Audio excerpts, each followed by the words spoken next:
It is a huge financial commitment made today to fight the opioid crisis in the state of Indiana.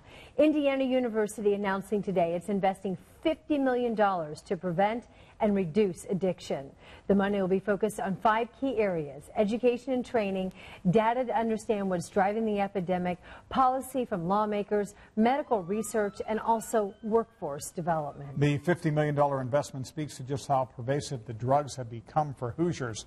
And Jenny Runovich is in our newsroom tonight with the problem and the personal story of a mother who's working to stop it. Jenny? And John, this is a costly problem. In fact, overdoses cost our state alone $1 billion every year. The bulk of those costs actually come down to 2 different things. We're talking about medical costs and then earnings lost by someone over a lifetime. But you know, the personal loss by families is what's really devastating in this crisis. 2 brothers frozen in time, a high school graduate and a college student, smart, church-going, from a close-knit family living near South Bend, and now statistics in Indiana's opioid epidemic.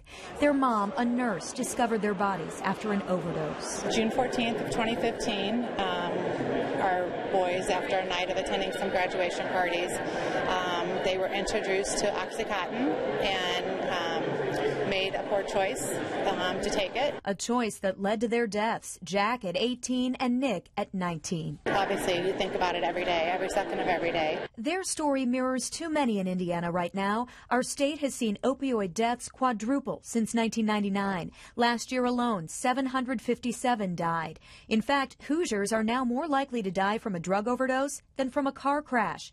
And it's all kinds of drugs: prescription pills, meth, heroin.